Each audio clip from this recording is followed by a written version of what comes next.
ज़्यादातर लोगों की तरह आपको भी नहीं पता होगा कि आपके पास जो इंश्योरेंस पॉलिसी है वो एक्चुअल में काम कैसे करती है, इंश्योरेंस का कवरेज क्या होता है और क्लेम कैसे फाइल करना है। आप एकदम सही जगह आ गए हो। अगले 7 दिनों के अंदर इंश्योरेंस की पूरी एबीसीडी समझाऊंगा। सीरीज को पूरी देखने के लिए अकाउंट को फॉलो जरूर कर देना। सबसे पहले ये समझते हैं कि इंश्योरेंस होता क्या है और ये कैसे काम करता है। तो बेसिकली ये एक प्रॉमिस है लॉस की भरपाई करने का किसी अनसर्टेन इवेंट के केस में। अब ये अनसर्टेन इवेंट कौन कौन से होते हैं, जैसे कि डेथ, एक्सीडेंट, हॉस्पिटलाइजेशन। अब यहाँ पे दो पार्टीज इन्वॉल्व है।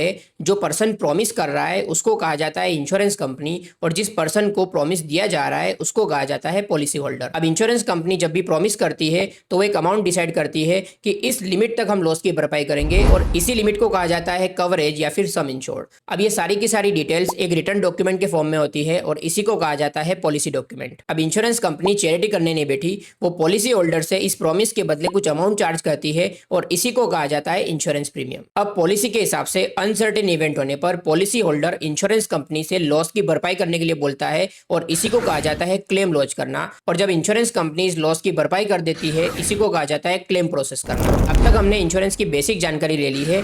डे 2 पे हम समझेंगे कि इंश्योरेंस के कितने टाइप्स होते हैं और इंश्योरेंस कंपनी अपना बिजनेस किस तरीके से करती है। Make sure you follow the account.